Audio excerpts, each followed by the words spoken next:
UP में मुसलमानों के गिर्द घेरा तंग करने की कोशिश जारी। कहीं अजान, कहीं मसाजिद तो कहीं गोश्त के नाम पर फिजा को मसमूम करने की कोशिश। अब बीजेपी रहनुमा आनंद स्वरूप ने भी लाउड स्पीकर पर अजान के खिलाफ बलिया के डीएम को लिखा खत। अजान पर रोक लगाने का क्या मुतालबा। यूपी में सिर्फ इसी माह अजान के खिलाफ की गई हैं 3 शिकायतें। डॉक्टर कफील खान के खिलाफ अलीगढ़ में दर्ज हुई एफआईआर रद्द करने के लिए दाखिल अर्जी पर इलाहाबाद हाई कोर्ट ने उत्तर प्रदेश हुकूमत को भेजा नोटिस। अलीगढ़ पुलिस ने एंटी-सीएए एहतजाज के दौरान दी गई डॉक्टर कफील की तकरीर को इश्तिहाल अंगेज करार देते हुए एनएसए के तहत किया था गिरफ्तार। बिहार में मुसल्लह पुलिस बिल 2021 की मुखालफत में एहतजाज कर रहे अपोजिशन के अरकान असम्बली पर ताकत का इस्तेमाल। पुलिस फोर्स ने ऐवान में नारेबाजी कर रहे अरकान असम्बली को घसीट कर ऐवान से किया बाहर। कई अरकान असम्बली जख्मी। हंगामे के दौरान ही बिहार खुसूसी मुसल्लह पुलिस बिल 2021 मंजूर।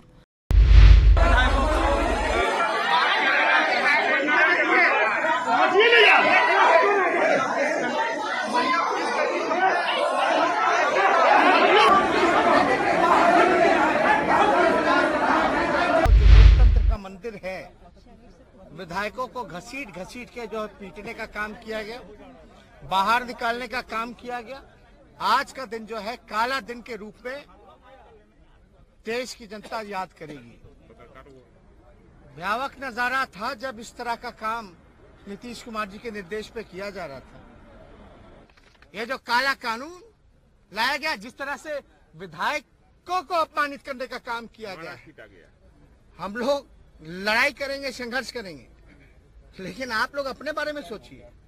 अब ये दिन आ गया जब लोकतंत्र के मंदिर में ही पत्रकारों और विधायकों को पीटा जा रहा है, तो इस कानून के बाद सोचिए क्या होगा। आपके घर में उठा करके पीटेंगे। बिहार असेंबली से जुड़े मामले पर राहुल गांधी ने नीतीश सरकार को घेरा। बिहार असेंबली के वाकये को बताया शर्मनाक। बोले आरएसएस और बीजेपी के रंग में रंग चुके हैं वजीर आला नीतीश कुमार।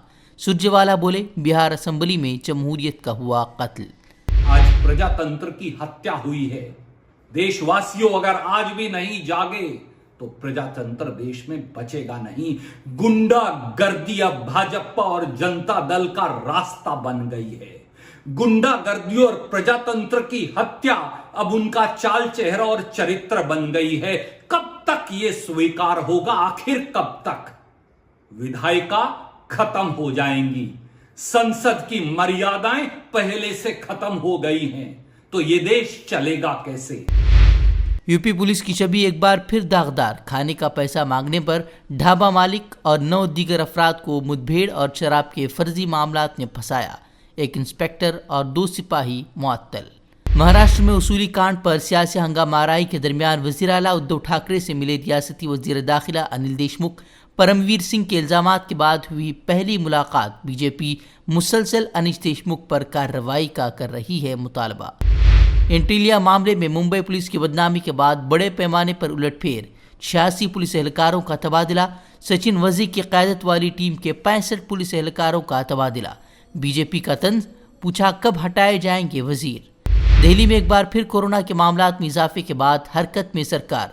अवामी मकामात पर होली मनाने पर लगी रोक। Airport, railway station, bus stand पर भी अचानक कोरोना टेस्टिंग का फैसला। मुल्क में कोरोना के मामलों ने एक बार फिर पकड़ी रफ्तार। 24 घंटों में 47,000 से जायद नए मामले रिकॉर्ड। लेकिन इंतखाबी रियासतों में सियासी जमातों की रैलियों में भीड़ के जमा होने पर नहीं कोई रोक। एनवी रमन्ना होंगे सुप्रीम कोर्ट के नए chief justice. Chief justice of India एस.ए. Bobde ने मरकजी हुकूमत को खत लिखकर की सिफारिश। 23 अप्रैल को खत्म हो रही है एस.ए. बोबडे की मुद्दत कार। हमसे जुड़े रहने के लिए हमारे चैनल फिक्र खबर टीवी को सब्सक्राइब करें, वीडियो को लाइक और शेयर करें। मज़ीद खबरों के लिए लॉगिन करें fikrokhabar.com।